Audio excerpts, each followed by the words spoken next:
So much. It's such a pleasure to be speaking to high school students from around the New York area. And it really gives me a sense of nostalgia.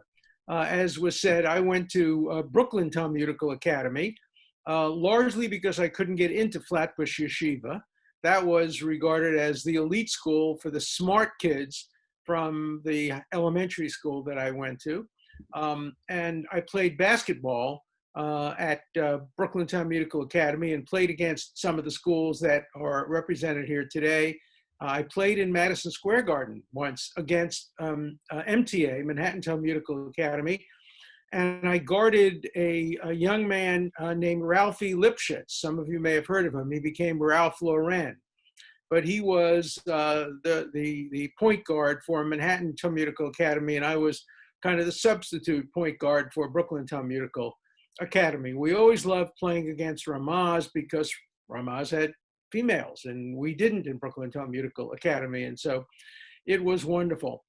And you'll be interested in the following. In 1952 or 3, I founded something called the Inter-Yeshiva Student Council. It is reminiscent in some ways of what this organization is. And the story is an interesting one. I was very active in school politics and BTA, but I was not a particularly good student. Therefore, I was not allowed to run for president of the student body. The principal, Rabbi Zuraf, said, "You're not academically qualified to run and become the president of the student body at Brooklyn Talmudical Academy." So not to take no for an answer, I said, all right, so I'll start my own organization. So I got all the yeshivas in those days, Rabbi Jacob Joseph School and Ramaz and Uptown Manhattan Talmudical Academy and Flatbush and all the others. There were about 10, Chaim Berlin, to form together an Inter-Yeshiva Student Council in which we would advocate for Israel. And the first topic that we advocated for was a strange one.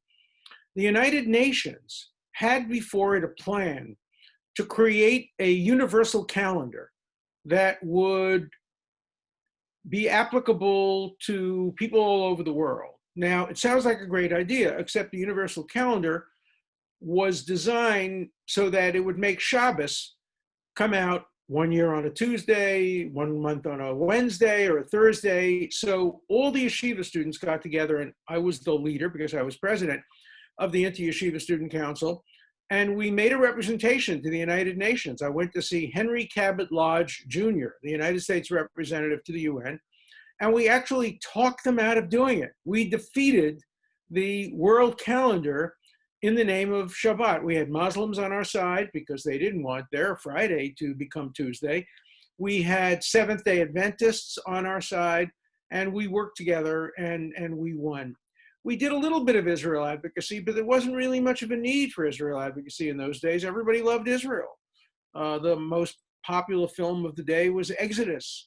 There was nobody who was anti-Israel except maybe some oil interests and some Arab people. But the radical left was very supportive of Israel, more than the right. We didn't have J Street. We didn't have many of the organizations, Jewish Voice for Peace, which isn't Jewish and doesn't like peace and fortunately has no voice. But we didn't have any of those organizations. Everybody was kind of pro-Israel.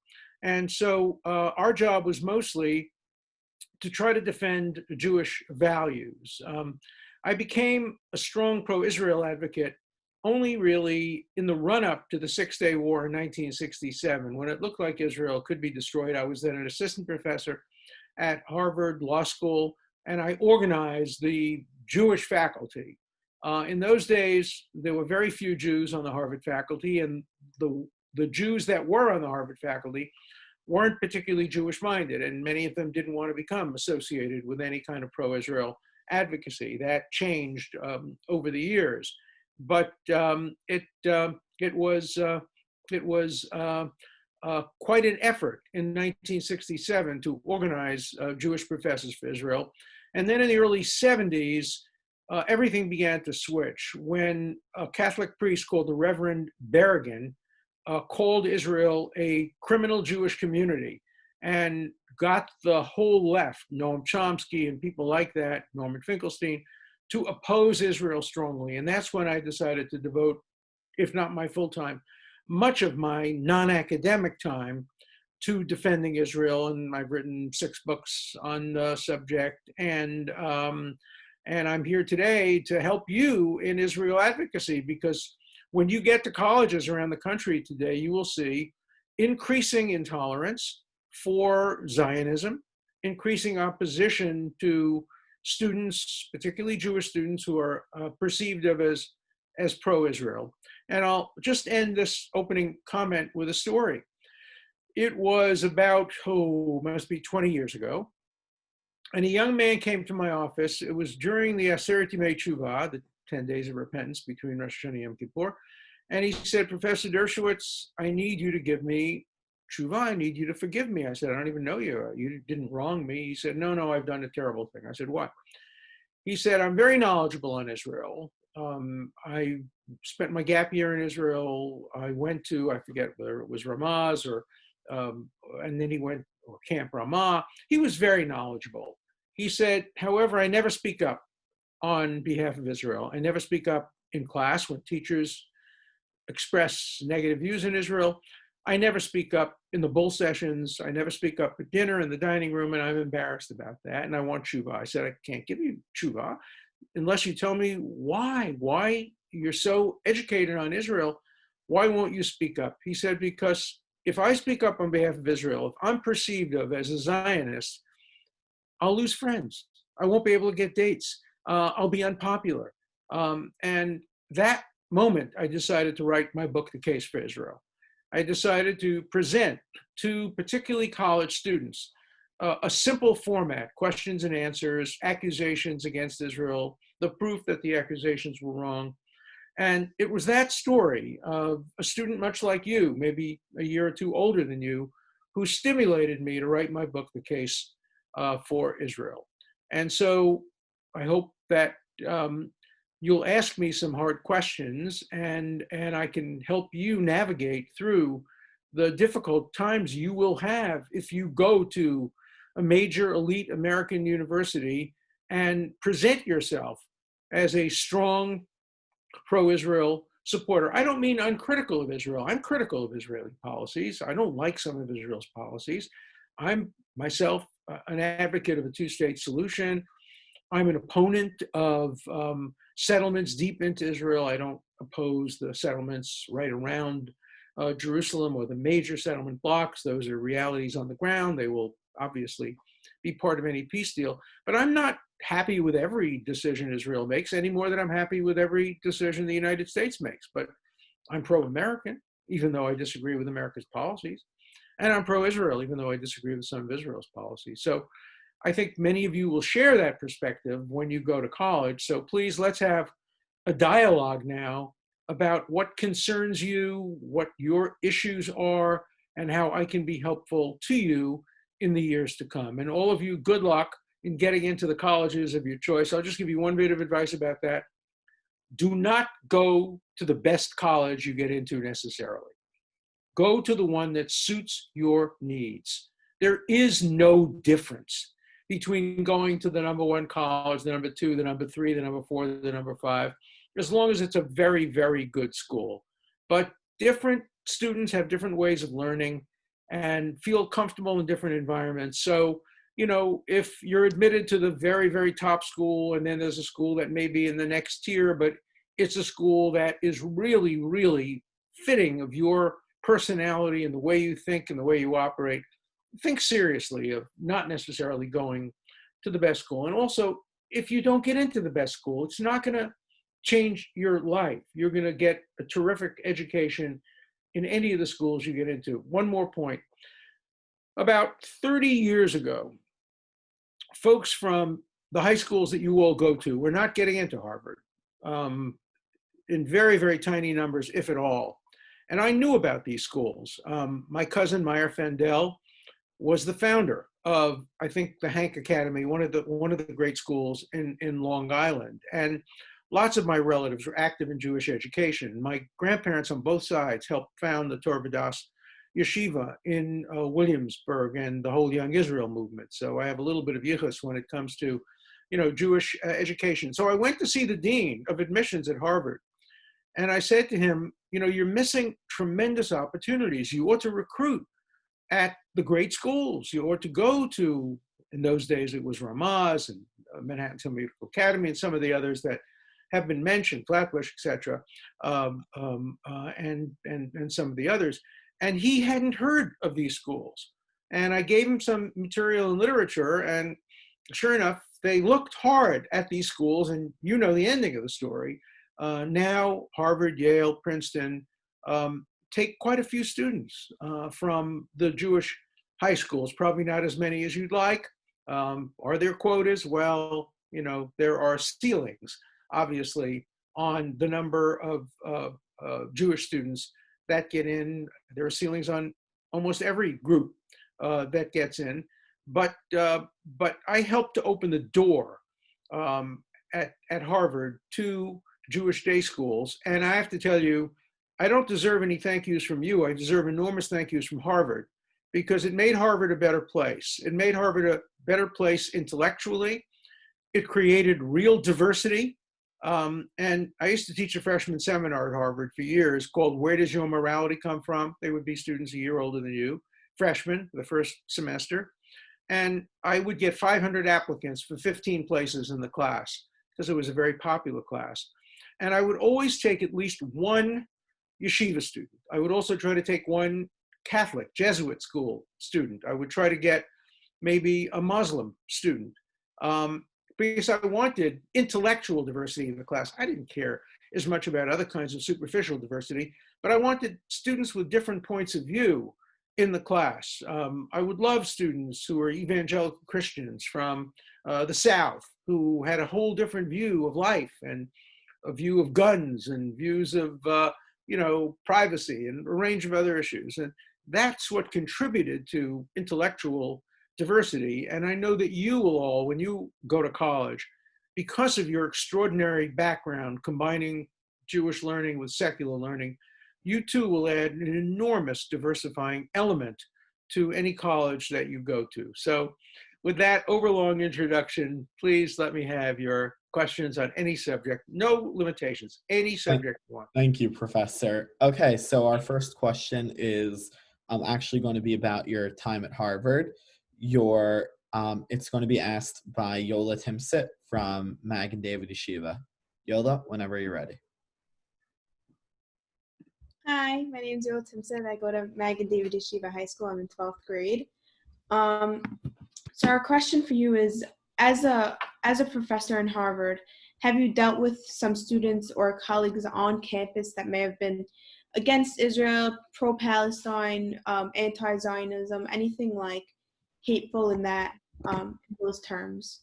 Oh, yes. Thank you so much. Very much so. By the way, I think you can be pro-Palestine and pro-Israel. I don't think you have to be anti-Israel to be pro-Palestine. If you support the two-state solution, if you hope and pray that the Palestinian people will have a state, a peaceful state, living in peace with Israel, the way Egypt and Jordan, now Bahrain and United Arab Emirates and the Sudan. If you hope for a peaceful resolution, you can be pro-Israel and pro-Palestinian, but you're going to get a lot of hateful stuff. At Columbia University, there's a professor who actually, a student raised his hand in the class in some issue on human rights, and the professor said to him, "Sounds like you're speaking with an Israeli accent." And the student said, "Yes, I'm proud Israeli." And the teacher said, "Did you serve in the IDF?" And he said, "Yes, of course I served in the IDF." And the teacher said, "Well, you can't speak up in my class unless you are willing to admit that you're a war criminal who committed war crimes." And of course the student wouldn't do that or say that. And the student had to drop out of the class, because you can't have a professor like that grading you. And that's an extreme experience, but you're going to find subtle experiences. You're going to find that among some of your peers and among some students and among some young graduate students who are maybe your teaching fellows, you will find an assumption, not even an assertion, an assumption that of course Israel is apartheid, genocidal, occupying, human rights violating state. Of course, what do you mean? There's no dispute about that. You're not going to argue with that, are you? You may argue that nonetheless, Israel should get aid from the United States, but you can't dispute the reality that Israel is an apartheid, genocidal, etc. If you don't believe it, just look at the Black Lives Matter platform. It calls Israel an apartheid, genocidal state, so it must be true. So you're going to get some of that. It'll be subtle. You're going to get some of it from the students. You're going to get some of it from the faculty.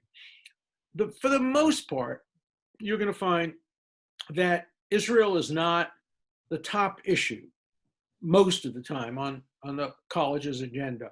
Other issues are going to be much more prominent. And so you'll probably find the following, something like 25% maybe of the student body will be generally anti-Israel, generally antagonistic to Israel. You'll probably find maybe 20% pro-Israel, maybe half of that very pro-Israel, maybe even some of those extremist pro-Israel right-wing people who believe that Israel hashlema, that Israel should control all of the West Bank. You're going to find a few of those, not very many. But for the most part, you'll find 60, 70% of the students for whom Israel is not an issue. If you press them, they'll say, I think Palestinians are probably more right than the Israelis, but it's not their issue. So, and that's true among, I would say, most of the Jewish students at the school. You will find, and this will surprise you because you've gone to school with Jewish students who are deeply committed Jews mostly. You will find at many of the major elite institutions that most of the Jewish students couldn't care less about Israel. Not anti-Israel, they're not pro-Israel, it's just not their issue. They're much more in favor of women's rights, of gay rights, of environmental issues. And by the way, you can be in favor of women's rights, gay rights, environmental issues, and be pro-Israel. The problem is some of the people who run these organizations, the liberal organizations, don't want you. They don't want to make room for Zionists. You can't be both a Zionist and an environmentalist, they'll tell you. Well, nonsense.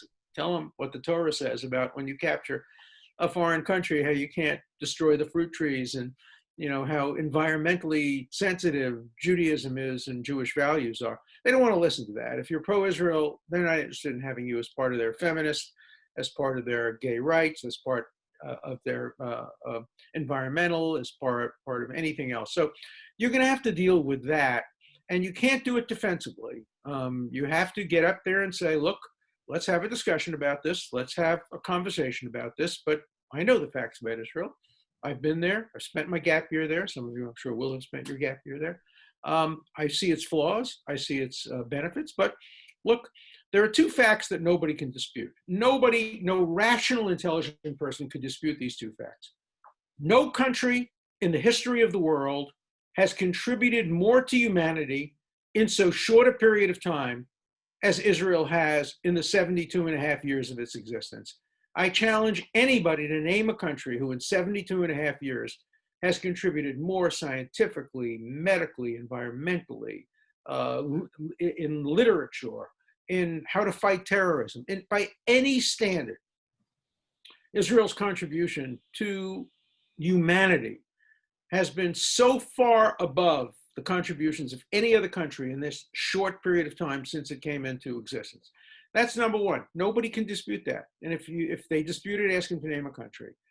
The second is no country faced with threats comparable to those faced by Israel. Existential threats from Iran, terrorist threats from the Gaza, rockets, terror tunnels. No country faced with comparable threats has ever had a better record of human rights, more compliance with the rule of law, and more concern for enemy civilians. Name a country. How do I know this? I debated at the Oxford Union a couple of years ago. You might be interested in listening to the debate if you just go on Google or whatever and just put in Dershowitz, Oxford Union, BDS. You'll see the debate. It's an hour-long debate. And in the debate, I walked out to the audience and I issued that challenge. I said, name a country. Total stone silence. Nobody could name a country. And in the end, we won the debate. We won the debate against BDS at Oxford, where it all began, the home of the debate. Why? Not because I'm smarter or a better debater than my opponent. He was very good, in fact. He was an excellent debater. It's because I had the facts on my side. And I knew the facts. And I was able to show doubtful students the facts. And in the end, As you'll see if you watch the debate, we won. And that's happened in many places. I've debated BDS, I've debated the occupation, I've debated two-state solution, I've debated a range of issues on college campuses, and we generally win those debates because we have the facts on our side. So don't back down, but learn the facts, learn the information. Make sure you know more than anybody else in the room about Israel, about the Middle East, and about the Palestinians. Okay, amazing. Thank you so much, Professor. So our next question is going to be asked by Jared Stern from Frisch, related to the facts that you mentioned. Jared? Hi, Professor. Jared Stern from Frisch. Give me 1 second. All right. So the phrase Israeli apartheid is one that is being used more and more on campuses. Is there any truth to these claims? Absolutely not. I fought against apartheid. I represented Nelson Mandela. He was one of my clients, along with Erwin Cutler. We tried to get him out of prison in a prisoner exchange with Sharansky. You remember Natan Sharansky? Erwin and I were Natan Sharansky's lawyer, and we became Nelson Mandela's lawyer in an effort to try to make a multilateral exchange. I have fought against apartheid. I was invited to give an anti-apartheid speech in South Africa during apartheid at the Wits University, and the South African government banned me from coming and required that I give them my speech in advance. If I wanted to set foot in South Africa, I wouldn't give them my speech, and so I had somebody else deliver my speech. I couldn't set foot in South Africa. So I know about apartheid. Apartheid is legal separation based on race. It just doesn't exist in Israel. You may have heard, for example, there are Jews-only roads in the West Bank. It's total nonsense. If you go on those roads, you'll see that Jews and Arabs can go on them. They're only for Israelis. That's true. They're only for Israelis because of safety reasons. So if you're not an Israeli, you can't go on that road. But if you're an Israeli Arab, you can go on that road. If you're an Israeli Christian, you can go on that road. If you're an Israeli atheist, if you're an Israeli Ethiopian, you can go on that road.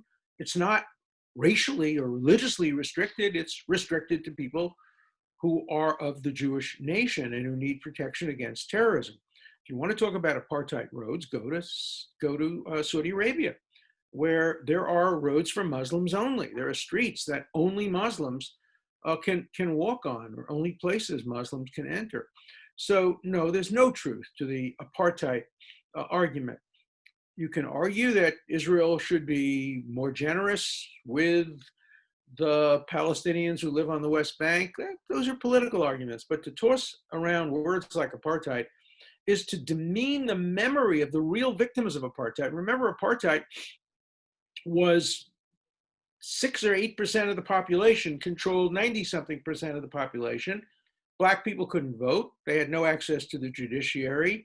They were treated like chattel, basically, like slaves. It was almost like slavery in the United States, except it didn't have that particular element. Whereas in Israel, we're talking about a country of 6 and some odd million Jews who control their own destiny. Arabs live in Israel as legally equal citizens. Are they treated equally all the time? Hey, are African Americans treated equally all the time in America, in Britain, in France? Are blacks treated equally anywhere in Europe? No.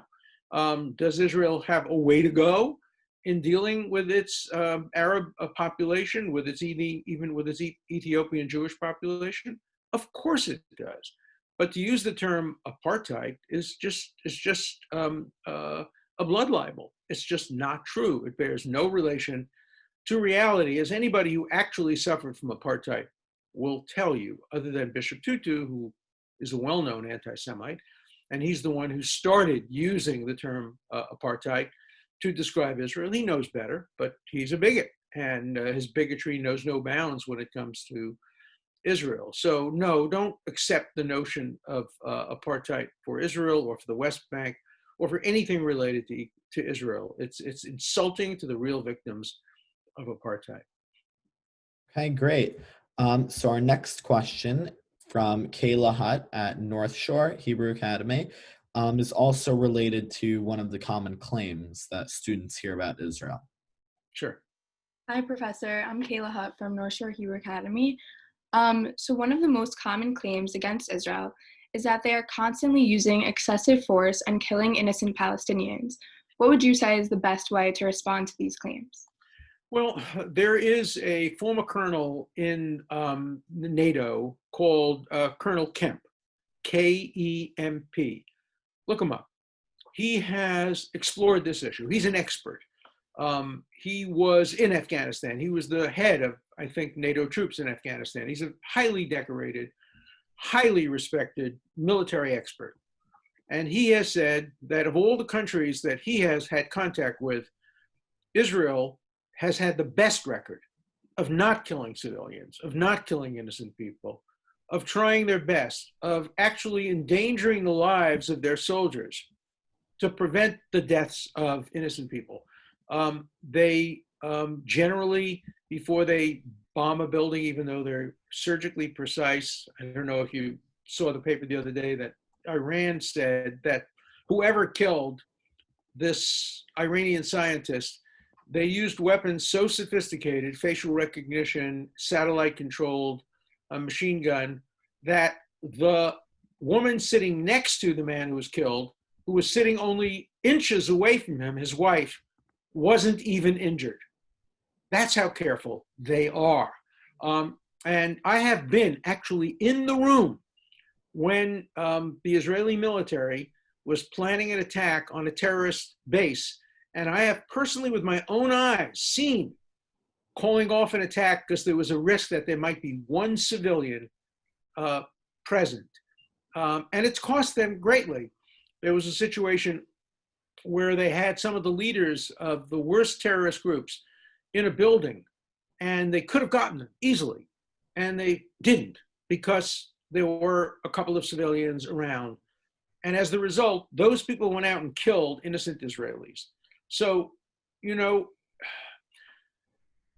it's so hard to put yourself in the place of Israeli military leaders who want desperately to protect their own people, but they don't gain anything from killing a civilian. Look, there are tragedies. Just in May, there was a terrible tragedy. A young Palestinian 31-year-old man who was autistic was seen under suspicious circumstances, and it looked like he was pulling something out that could have been a gun, and a young Israeli, a couple of years older than you, right out of high school, thought that the man was pulling a gun and first tried to shoot him in the leg and missed. And then when it looked like he was pulling more to the gun, he shot him and killed him. There's now an investigation going on. He may be indicted, but things like that happen. I think I read, the Times has a story today or yesterday, a very unfair story, about the excessive use of violence. And I think it has the number, I don't have it in front of me. I think it says 11 Palestinians were killed in all of 2019. And of the 11, several were engaged in violent acts of terrorism when they were killed. I think 2 were engaged in stealing of cars, and 1 or 2 in other activities. 11 in a long period of time. Compare that to the number of Israelis who have been killed during terrorist attacks. When you have a group of people committed to terrorism, willing to come in the middle of the night and slaughter whole families, willing to go to a Jewish school like Ma'alot and kill 30 some odd people, willing to hijack airplanes and blow them up in the air, you have to take action. And those actions inevitably sometimes will result in mistakes. But the idea of accusing Israel of systematically trying to kill people is just wrong. There's a man running, I don't want to get political here today, but there's a man running for the United States Senate now in Georgia in the Senate runoff named the Reverend Warnock. And in a sermon, he said that Israelis kill, I think maybe even he said murder, I'm not sure, murder or kill, our Palestinian brothers and sisters, innocent and unarmed, like they're shooting birds of prey. I mean, that's just a blood libel. It's just false. It doesn't happen. Israelis use mostly non-lethal weapons. They have developed this incredible stink bomb that they send against violent protesters, people who are throwing Molotov cocktails and bombs. And instead of shooting at them, they send this incredible stink bomb. It produces a stench that's unimaginable. And it's horrible. but it works and nobody's hurt. The smell lasts in your nose and mouth for a few hours and then you're fine. So Israel's always on the forefront of trying to develop non-lethal responses to violence, but they can't just let violence occur. They can't let terror tunnels be built. They can't let rockets be sent. They can't let incendiary bombs in balloons be sent over. They can't allow one of the people who was killed among the 11, according to the New York Times, was a young Palestinian man who was trying to climb the fence to get over from the West Bank into Israel, obviously, without good intentions. Those things happen, but it's not like East Germany where people were killed just because they went and tried to escape to West Germany. There's a big difference between escaping to freedom and trying to come into Israel to blow up a school or a school bus. So don't believe those arguments. Is there occasional a young person who overreacts? Of course there is, and don't try to defend that if it happens. But is it systematic? No, not at all. The opposite. Okay, great. While you were talking, we got a question from the audience asking why according to the United Nations, 70% of people killed in Gaza by Israel are civilians. Well, that's because the United Nations always distorts the reality. It's totally false. First of all, their definition of civilian is somebody who by night is a terrorist, helps build the terror bombs or the terror, and during the day, he is with his family. Is that a civilian or a terrorist? Somebody who is a terrorist for much of the 24 hours, but then returns to his family. You know, we're not talking about an official army, but these are terrorists. And I would say the statistics are not only the opposite, but even more than that. I would say that it's much more than 70 or 80% of the people who were killed were not civilians and not just innocent bystanders.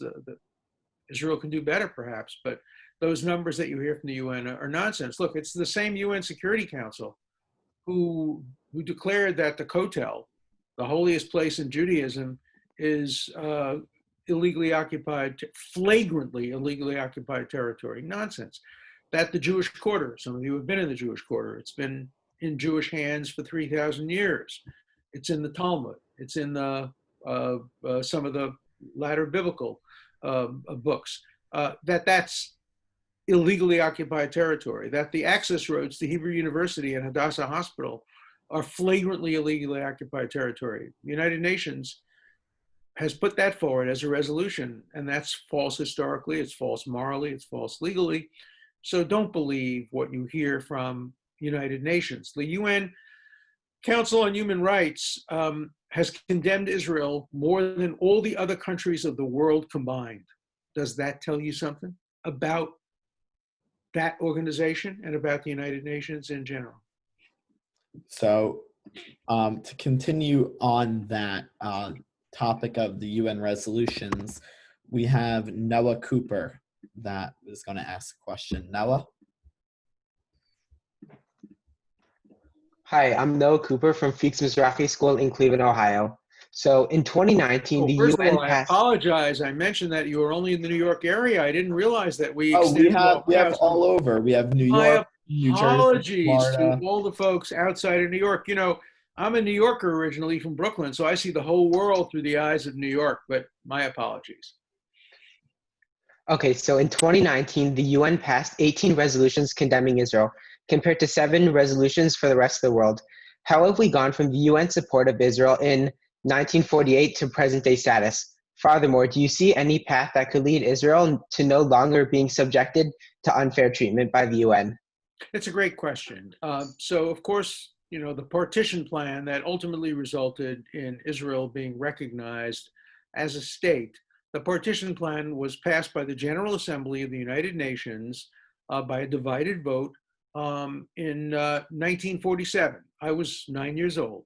And I remember sitting with my father, Alav Shalom, in front of a tiny 10-inch black and white television and watching as the vote was counted. And I lived in Borough Park in Brooklyn. And when the vote went forward, there was dancing in the streets. Everybody danced Torahs. Young people from Borough Park went and volunteered because everybody knew there was going to be a war. And then, of course, the following May, exactly 50 years after Theodor Herzl, in the First Zionist Conference, I own a copy, an original copy of The Jewish State, written by Herzl, and I own a copy, I'm a collector, of Zionist and Jewish material. I also own his summary of the first conference in Basel, in which he says, at this conference, a Jewish state was born, and it will come into fruition in 50 years. That was said in 1898. Talk about a prophet. 50 years later, 1948 in May, Herzl's dream came true. Like Moshe, he didn't live to cross over into Eretz Yisrael, but you couldn't imagine Eretz Yisrael without Theodor Herzl and the great Zionists who came before him. What happened was the 1967 war. Up until the 1967 war, the UN was generally pro or neutral to Israel, but not anti-Israel. But when Israel won overwhelmingly the war after they were going to be attacked, and they attacked preemptively, the communist countries turned against Israel, and they formed a coalition with the Arab countries and the Muslim countries around the world, and they had an automatic majority. I think it was Avi Eban who said, if Russia introduced a resolution that the world was flat and that Israel was had flattened it, it would win 122 to 36 with 47 abstentions. And you could just count the votes. There was an automatic vote on every single anti-Israel policy. The man who, and you could tell, you could predict it. And the United States would veto it until Barack Obama got to office. And Barack Obama was my friend. I knew him as a student at Harvard. I liked him.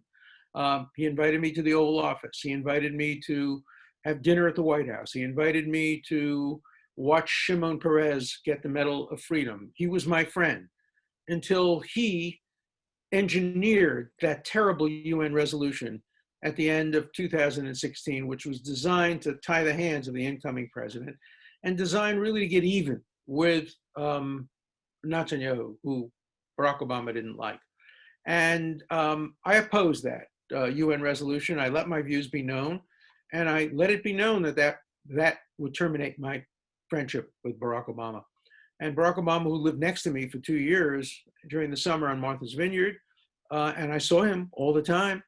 I have not had any kind of personal relationship with him since he allowed that resolution to go through, because it was the first real break in support for Israel on a bipartisan basis. It really created a dynamic that exists to this day that many Democrats, particularly young Democrats today, are not supportive of Israel. I'm a Democrat. I still am a Democrat. As I said, I don't want to be political today, but I'm making the point here. And that I hope that President-elect Biden will continue bipartisan support for Israel. I think Israel has a warm place in his heart. I think he will veto UN resolutions of the kind that Obama did not veto, but it really depends on who he appoints. He's appointed as his Secretary of State, a very able young man whose father was a friend of mine, who was a Holocaust survivor. And Tony Blinken is a wonderful man, and I think he'll do the right thing. And I think some of the other people in the administration will do the right thing too. I don't know the new representative to the United Nations and how she will do, but I hope that she will continue in the old tradition of the United States in vetoing anti-Israel resolutions, and not in the Barack Obama change in that resolution to exact petty revenge from Benjamin Netanyahu. Shame on Obama for doing that. So one of the most asked questions we got was regarding settlements. So Zach Srilovich from TABC, all you. From DRS, sorry. DRS. Yeah, so hi Professor, my name is Zach Srilovich. Hi. From DRS Yeshiva High School. I have a question for you. Are Israeli settlements the largest barrier to peace now?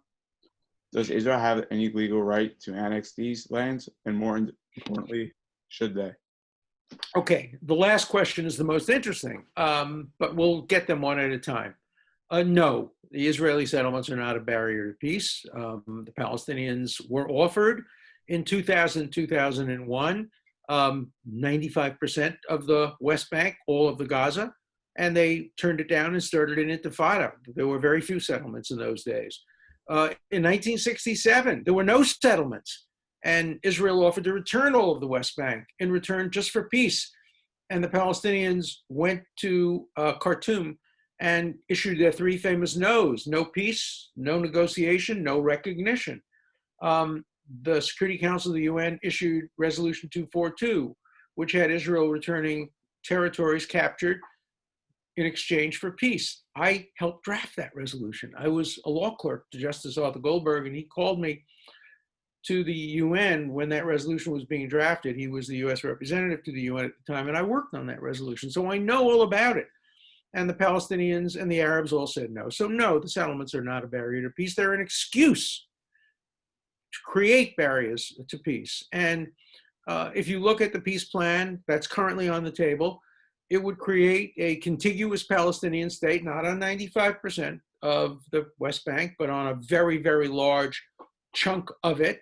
And the Palestinians would get land swaps in exchange for it. So no, I don't think it's a barrier to peace, nor is it illegal. Remember, this is not occupied territory. Occupied territory is what the United States did in Germany and Japan after the Second World War. We occupied, we had a military occupation of Germany and a military occupation of Japan.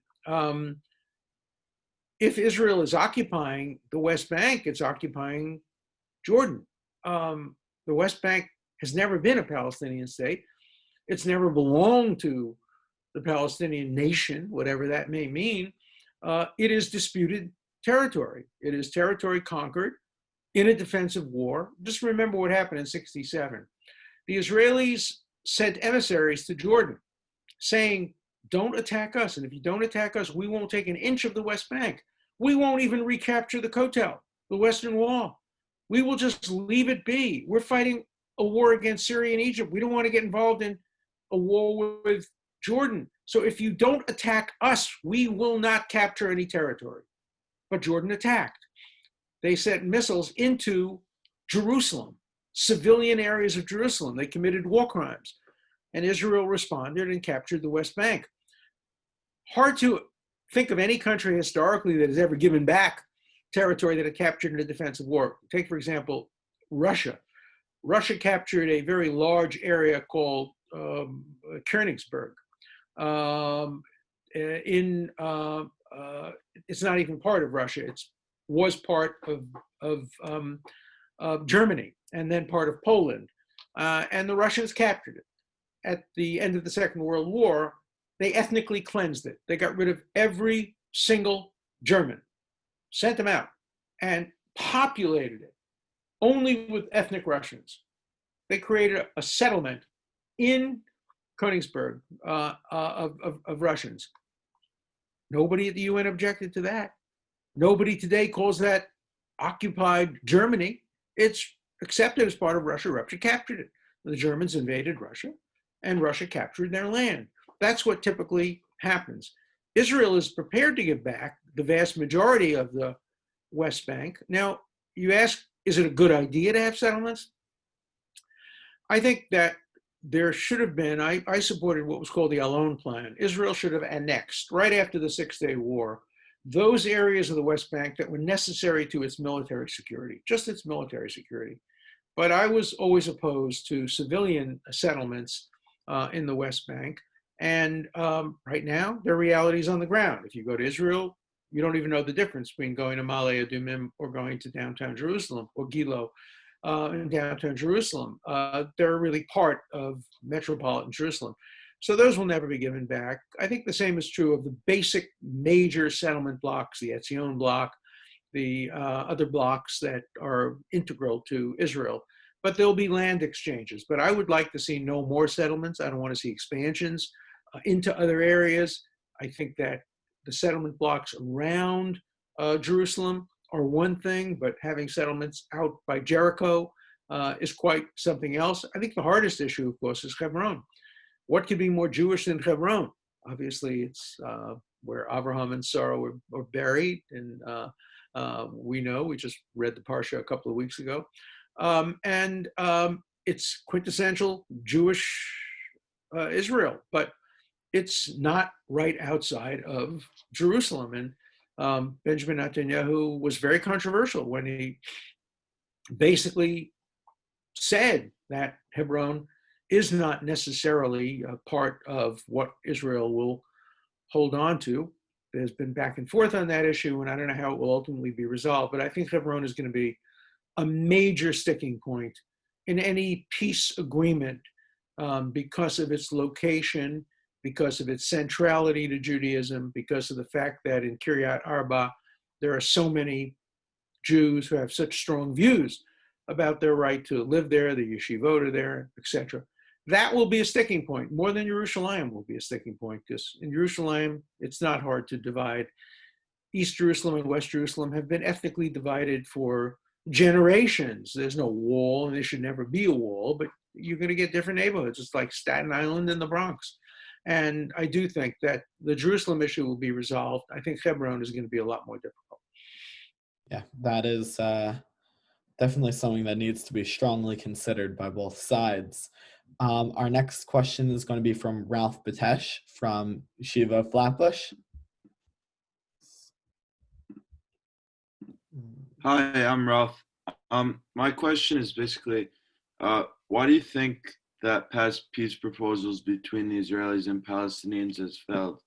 And do you think it has more to do with Palestinian leaders being unwilling to compromise, or Israelis not wanting to give up as much as they should? Well, I think a little of both, but I think much more the Palestinians. Look what the Israelis were prepared to give up in 2000, 2001. And then when Ehud Olmert was the prime minister, they were prepared to give even more. In 2008, Olmert made a peace proposal, I know, I've seen it, to Abbas, which would have given them even more of the West Bank. They already had Gaza at that point, and the Palestinians just never got back, never responded, never said yes. As Avi Eben once said, Palestinian leaderships don't know how to take yes for an answer, and they never miss an opportunity to miss an opportunity. Well, every time they say no, they get less. If they had accepted 67, they'd have the whole West Bank. If they had accepted 2000, 2001, or 2008, they would have the vast, vast majority of the West Bank. Now there's less on the table, and there's going to be even less on the table. I think as Israel makes peace with more of the Sunni Arab countries, 3 to begin with, hopefully Saudi Arabia relatively soon. I was on Saudi Arabian television last night. That's not something that's happened in recent years. I went and visited in Qatar, and I've been invited to the United Arab Emirates, and I'm sure I could be invited now to go to Saudi Arabia. I think the Sunni Arab countries have now made a decision not to allow the Palestinians to veto peace with Israel. And so I think we're going to see more pressure on the Palestinians finally to accept a reasonable offer, at least come to the negotiating table. You don't have to say yes, you can say maybe. You can say, let's negotiate about this, let's negotiate about that. Prime Minister Netanyahu has said if they came to the table, they would get a very generous offer. Probably less generous today than 2 years ago. Maybe with Biden in office, they'll get a slightly more generous offer. The dynamics will change, but you need a peace partner. And so far, the Palestinians have refused to sit down. I was involved in the drafting a little bit, consulting on the drafting of the Trump peace plan. I voted for Hillary Clinton. I'm a liberal Democrat, but I was called to the White House and I worked on the Clinton peace plan. I'm sorry, on the Trump peace plan with Jared Kushner and with Avi Berkowitz. Avi went to Yeshiva too, and others. It was a very good plan. It is a very good plan. But the Palestinians wouldn't even sit down and negotiate based on it. So no, the vast majority of fault lies squarely with the Palestinian leaders and maybe with the Palestinian people who would find it hard. You know, when Yasser Arafat was considering accepting the Clinton and Ehud Barak peace plan in 2000, 2001, the man who talked him out of it was Jimmy Carter. Jimmy Carter said to him, if you accept this peace plan, even though it was an extremely generous peace plan, you will be assassinated the way King Abdullah, the grandfather of the current King Abdullah, was assassinated for trying to make peace with Israel. And he talked him out of. He may not have needed a lot of talking out of, but Jimmy Carter really engaged in treacherous behavior by undercutting President Clinton and Ehud Barak, they might have had peace in 2000, 2001, if not for Jimmy Carter. And Jimmy Carter won the Nobel Peace Prize. Unbelievable. Gabrielle Ostad from Ramaz had a follow-up question on the recent events with peace plans. Sure.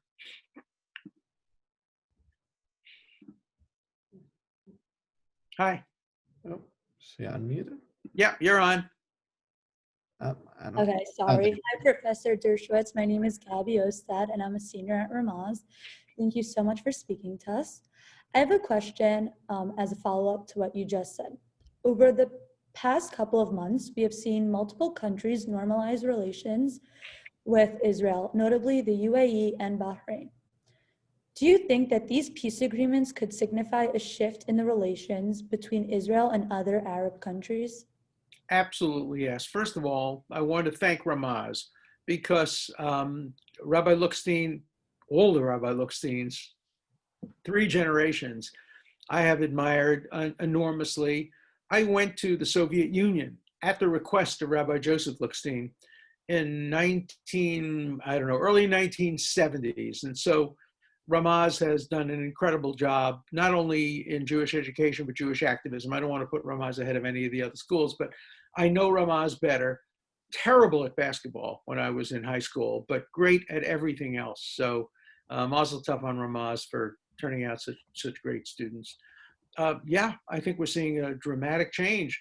I think the Abraham Accords are the most important and significant development in many, many years in the Middle East, because it breaks the veto power that the Palestinians had. The Palestinians used to be able to tell every Sunni Arab country, no, you can't make peace with Israel until Israel gives in to all of our demands. That may still be the case with the Saudis. I'm not sure. There's pressure and there's movement in that area. But I can tell you that the fact that these 2 Arab countries and the Sudan have now normalized relations is a game changer, and bodes very, very well for the peace process. I hope that the new administration will be able to build on it and create even better relations between Israel and other Arab countries as well. So our next question, it's really great how they're just leading right into each other, is from Leah Levin from Hafter. She was going to ask about the upcoming administration and some of their policies. Sure. Leah. Hi, my name is Leah Levine. I am a junior at Hafter High School. And my question is, so an idea that has been floated around lately is America reinstating the Obama administration's treaty with Iran. How do you think this will affect Israel if it is reinstated? It's a great question. I wrote a book back then called The Case Against the Iran Deal. I went to the Oval Office. I spoke to President Obama about it. He promised me that he had Israel's back and that he would never compromise Israel's security, but he did. The Iran deal was a disaster. It permitted Iran to develop nuclear weapons in 10 years. It was a green light, and the Iranians were going to cheat anyway. Inspections were a farce. They weren't really being carried out. I mean, everybody knows, anybody with a brain in their head knows that Iran is desperately trying to develop a nuclear arsenal. And it will never be allowed to. I can tell you that. It will never be allowed to, no matter what it takes, no matter who the prime minister of Israel is. Israel will not allow Iran to develop a nuclear arsenal. It will destroy it, even if it takes thousands of Israeli soldiers' lives to do it, even if it risks many rocket attacks from Hezbollah in Israel. Israel has no choice. Ain't breira. There is no choice about not allowing Iran to develop nuclear weapons. Listen to Rafsanjani, who was the liberal in Iran. He said a few years ago that if we, Iran, develop nuclear weapons and drop them on Tel Aviv, that's the end of Israel, because Israel is, quote, a one-bomb state. One bomb, one atomic bomb destroys Israel forever. Every Israeli moves out, Israel will never be another country again. Israel, he said, might retaliate and drop a bomb in Tehran and kill 20 million Muslims. And here's the key statement: he said, and the trade-off would be worth it. If we could destroy Israel with the loss of 20 million Iranian lives, Muslim lives, the trade-off would be worth it. You do not allow that country to be armed with nuclear weapons. It was Elie Wiesel, my dear friend, who once said that for him, the lesson of the Shoah was always believe the threats of your enemies more than the promises of your friends. The United States has promised that it would not allow Iran to develop nuclear weapons. Don't believe it, Israel. You have to defend yourself. Instead of listening to Americans' promise, listen to the Psalm of David. You all know the Psalm because you say it every day. Hashem ozli amo yitain. Hashem yavarech et amo b'shalom. God will give the Jewish people oz, strength. Only then will there be peace. I think for me, the lesson of the Shoah is Israel and the Jewish people can only survive by being stronger than its enemies. And that's been the policy of Israel from day one. Israel has to have qualitative superiority militarily over all of its combined enemies. If it doesn't have that, it will lose. The Jews had morality on their side during the Shoah. It didn't help them. They didn't have weapons. I hope they don't have to use the weapons.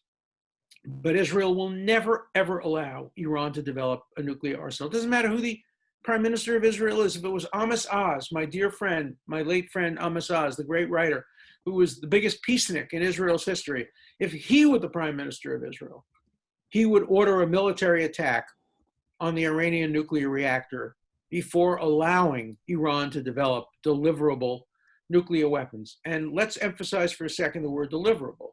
Iran already has the ability to deliver the nuclear weapons. It already has stealth rockets, very sophisticated stealth rockets. They were used against the Saudi oil fields. And Israel, obviously Israeli intelligence has gotten a hold of that material.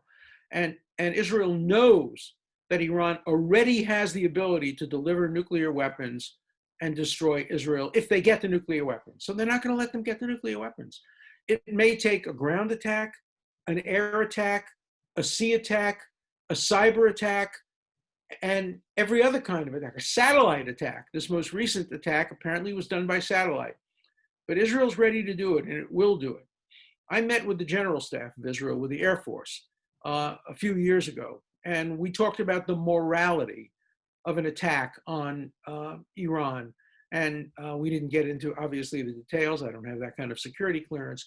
But it was a fascinating discussion with the leaders, the generals, the pilots, the people who would conduct such an attack. And I came away from that meeting absolutely convinced, as I have from my meetings with many other people, that Israel would never allow it to happen. So, yeah, I hope that if the Biden administration goes back into the Iran deal, it's a different deal, that it has no sunset provisions, that it extends not 10 years or 15 or 20, but forever, or at least 50. You know, that's forever when it comes to diplomacy. And I hope that if it does go back, it will have real inspections with teeth and with eyes and ears. Right now, it doesn't have teeth, it doesn't have eyes and ears. And Iran can be developing nuclear weapons as we speak today. I'll never forget a conversation I had with Benjamin Netanyahu. I've known Bibi since he was in his early 20s.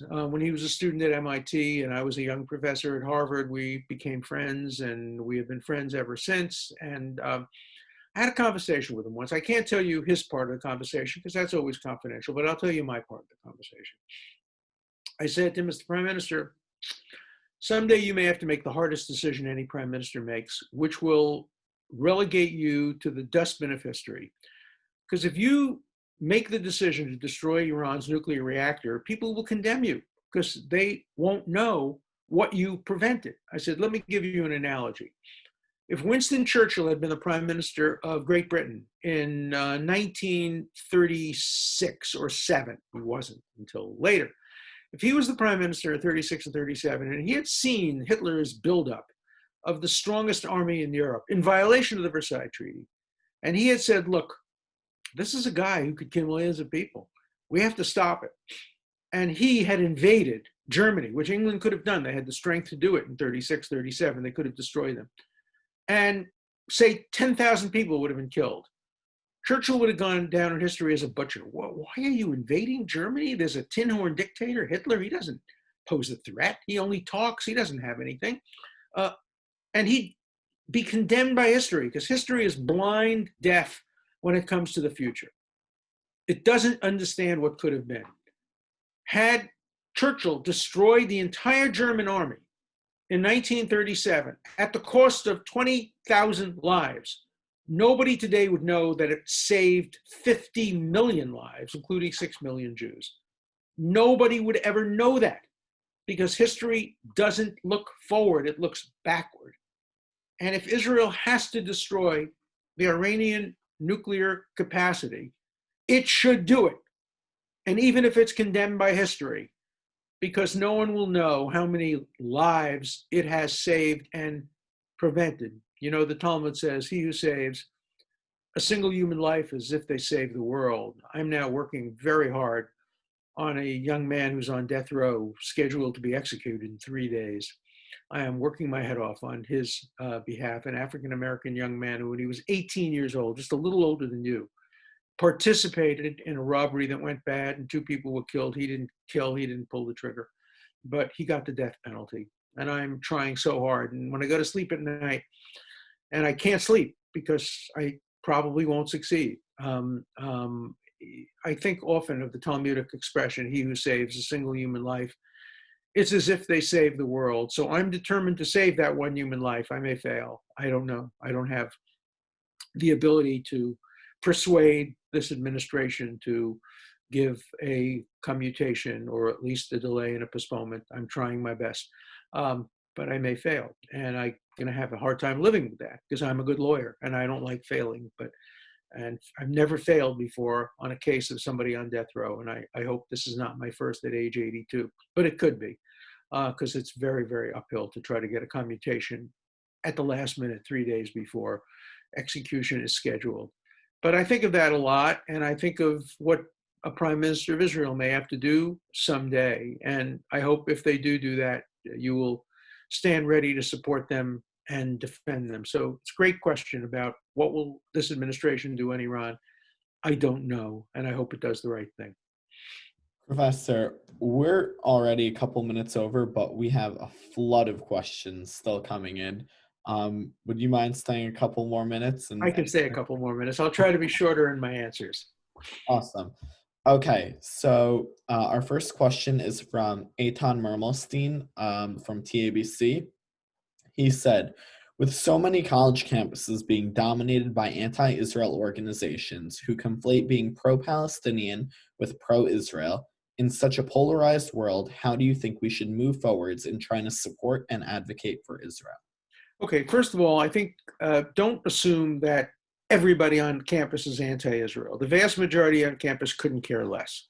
They're not pro-Israel, they're not anti-Israel. So it's important that you try to persuade them. I think I have friends on college campuses who have Friday night dinners every Friday night, Erev Shabbat, Shabbat dinners, and they invite non-Jews, Arabs, African Americans, people from different backgrounds to come to the dinners and discuss Israel and to hear all sides of the issue.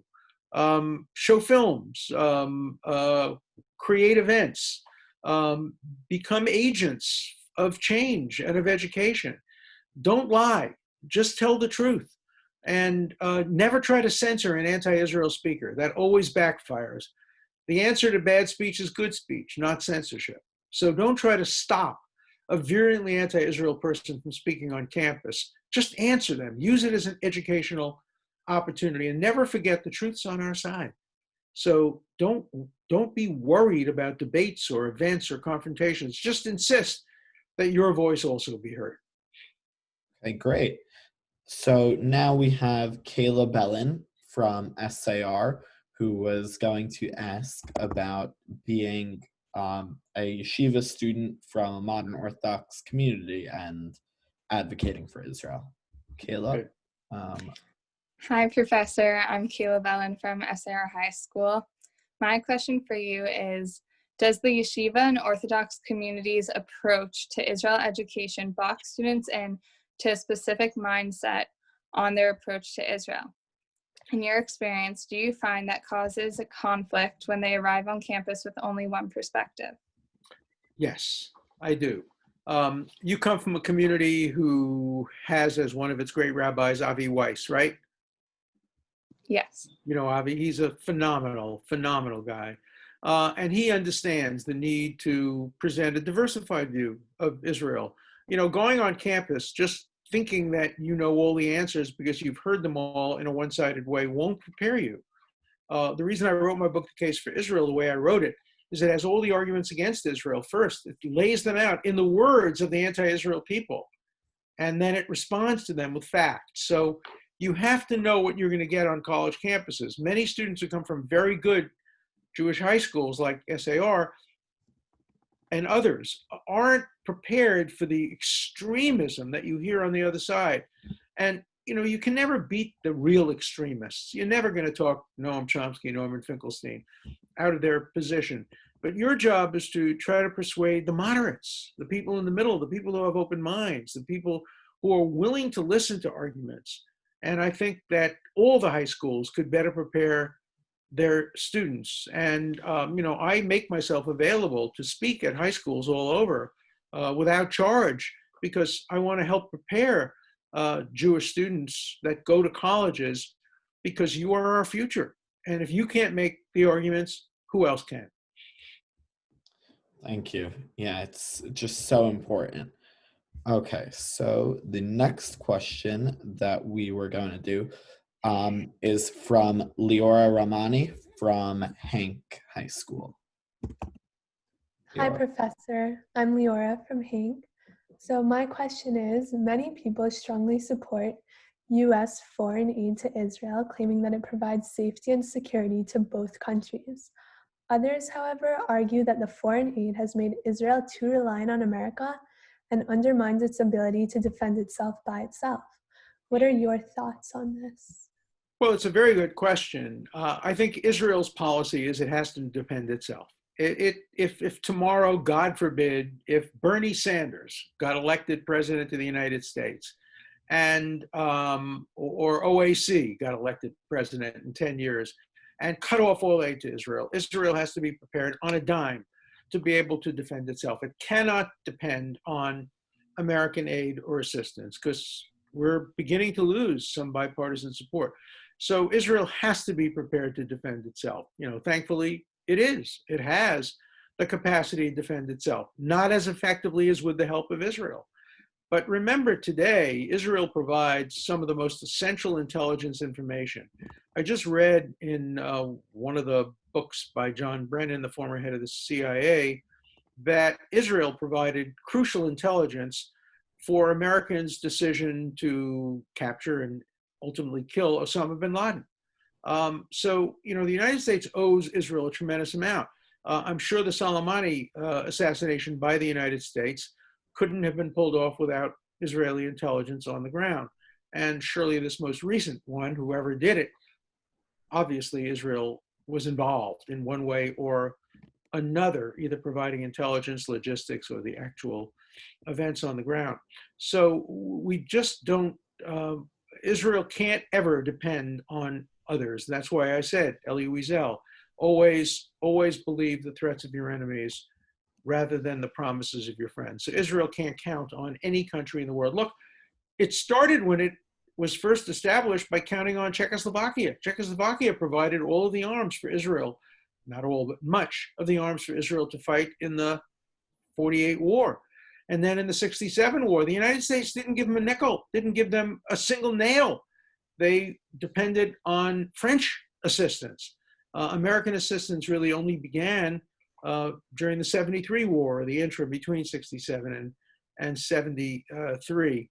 So Israel can and has to be prepared to go to it alone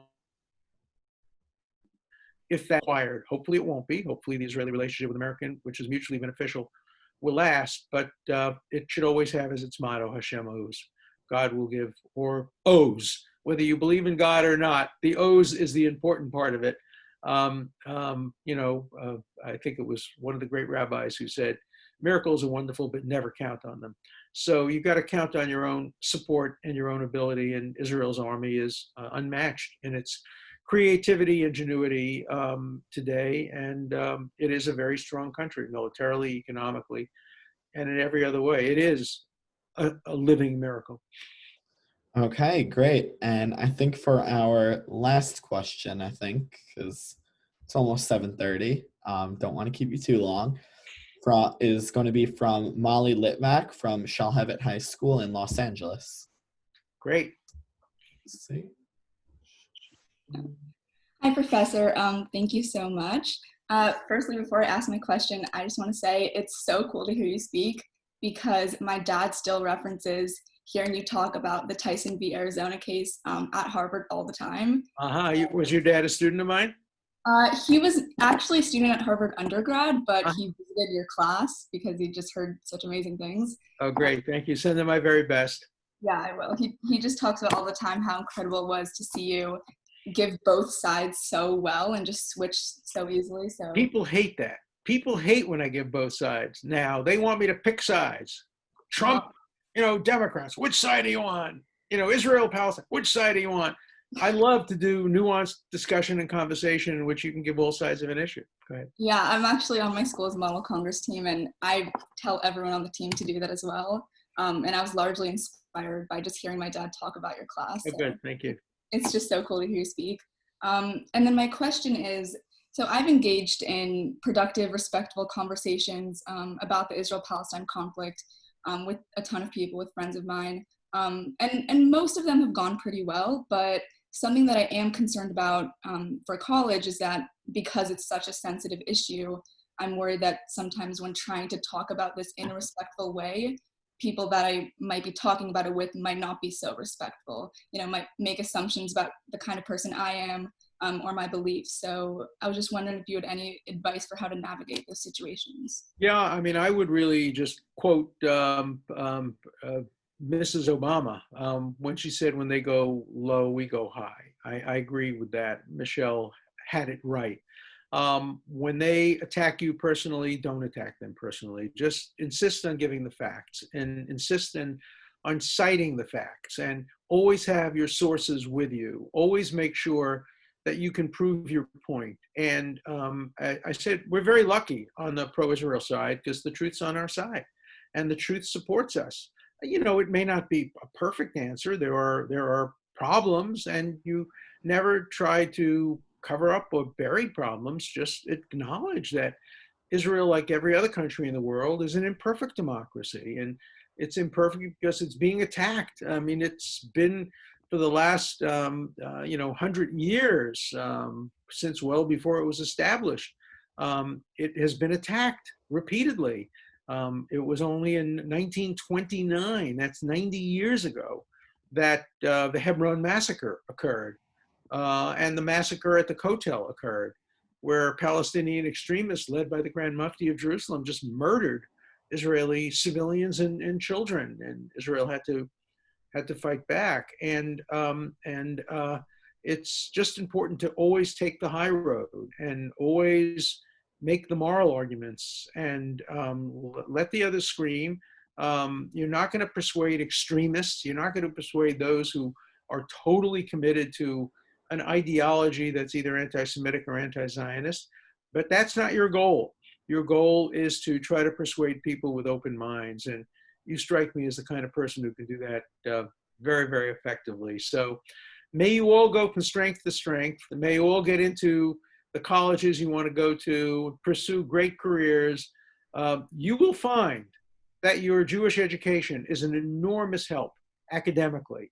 In 50 years of teaching, I could always tell a yeshiva student in my classes in criminal law, because they knew how to make what I called Socratic arguments, what they call Talmudic arguments. It's the same thing. And you should just appreciate the fact that you have been the beneficiary of superb, superb education. And now you're going to move on to a different life and a different world. You will meet people that you never met before. You will hear ideas you never met before. Don't automatically accept them. Don't automatically reject them. Be thoughtful. Always give the other side the benefit of a doubt, and you'll learn something. when I used to come back from class, my wife would say to me, "So did you have a good class today?" And I would say, "It was a great class. I learned something from my students." And I always defined a great class as when I learned from my students. And you are, as soon as you get into college, you are teachers as well as your students. You'll be bringing to bear a lot of information. And your yeshiva background is unique because you have learned a worldview different from the worldview many of your students, fellow students will have. And be generous, share that worldview with them, but don't give up your own policies and don't give up your own values. And understand there's nothing incompatible between being strong and being moral. So go and do great things. Wow. Just with that, I just want to thank you, Professor Dershowitz, for taking the time to speak with us. The answers you were able to provide will be carried by all of us to whatever college campus we may go to, and will definitely serve as empowerment for the next generation of pro-Israel advocates. I would also like to thank the YIAC Executive Board. While their names are too numerous to list right now, you got to hear many of them speak tonight, and this event would not have been possible without their support, and I look forward to everything else we accomplish this year. Thank you all for joining us. Have a great night. Thank you. Thank you. By the way, has this been recorded? Because it might be useful to send it to other groups as well if it's been recorded. Yes, we did record it. And So if you we could send should me a be able recording, to. that would be helpful. With your permission, I'd like to circulate it among some other groups that might be interested in hearing it. Of course, Okay, not a problem. good. Thank you. And thank you for arranging this. You've been terrific. You really did a great job in organizing it. And you're gonna be a great leader. Thank you so much, Professor Dershowitz. I can't even express how grateful I am that, this is not even the first time I've had the opportunity to sit down and have a talk with you, but the second time. Okay, good. Let's do it again. Take care. Be well. Thank you, Professor. Shabbat tov, everybody. Bye. Bye, everyone.